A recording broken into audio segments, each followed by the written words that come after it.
another pretty day, another beautiful view. We're at I think it's the north end of Jekyll Island.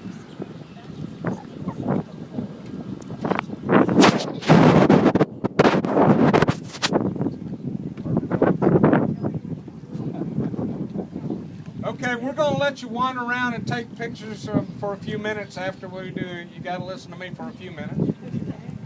That's the deal. All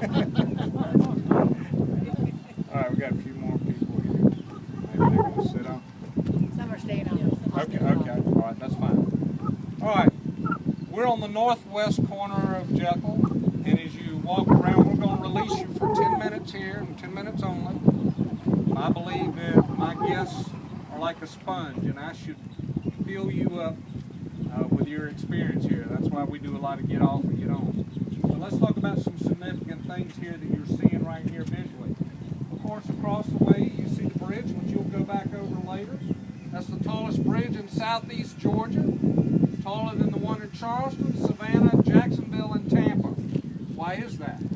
Well, it's also the same reason why the tide, the water, if you look at the water right now, is moving very fast out to the ocean. That is because our location is on longitude 80.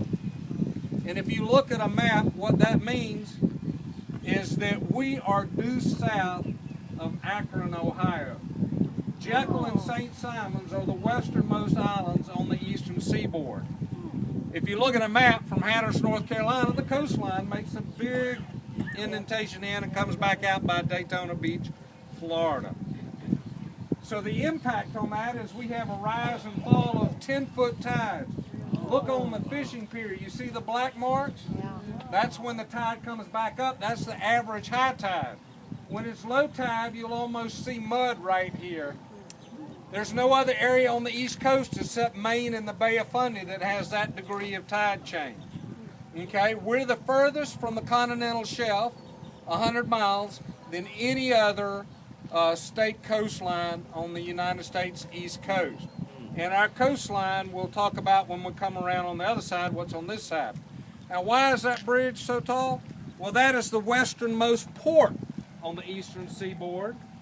And the reason it's so tall is because it is the #1 exporter in ships that come out bringing grain, corn, and soybean in the United States. #1 in the United States in exporting that product because it's the closest by rail and truck to the Midwest ag market.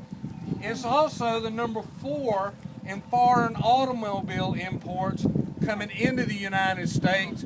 Maybe we'll see one today. They don't usually come in on low tide. We'll talk about that when we're on our beachside stop. But these are 17 to 18 story tall ships that bring 2,000 to 8,000 cars into that port almost every day. They don't want to come today. This is from Michigan. Right. Detroit, you know. Yeah, I understand. It is what it is. There are a lot of Detroit models that go out too. All right, so the north end of the island here has got some beach and a park. We're going to give you now 8 minutes. Now we'll give you 10 minutes to walk around. I'd like for you to walk to the pier so you can see the beach. If you want something to snack, there's a little store. There's bathrooms here. And then we're going to load back up. We're not going to go too far, and then we'll unload again. Any questions so far? Some of you have asked some things, and because of what I cover on the tour, I'm not quite there yet. But ask me, and if I say later, I'll get to it. The bridge itself is 985 feet across. Sydney Lanier Bridge, after the point that road. That bridge was in 2005. Under construction.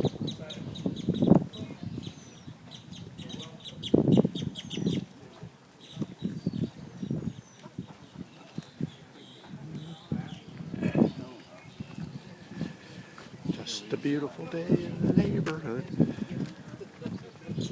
Thank you. I would have anyway. Jekyll Fishing Center. I got it this morning.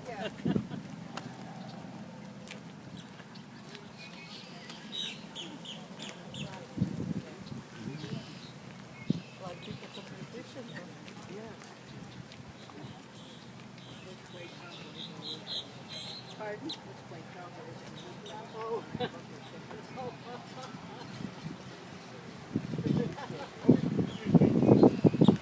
take a walk to see the pier. A lot of people fishing on the pier, but from the pier I'm supposed to be able to see the beach since it's kind of low tide, and we'll get a quick glimpse of the beach if we can get there.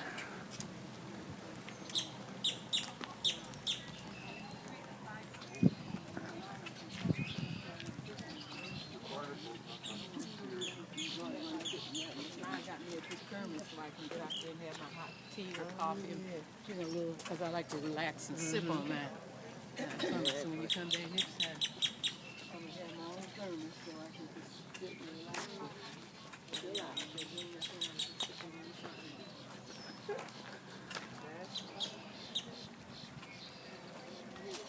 If they catch something big, we're going to have a hard time lifting it up.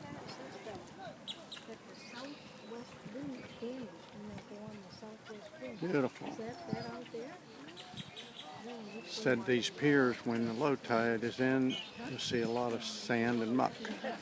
So it goes down a total of 10 feet from the markings. That'll be a wrap for this one.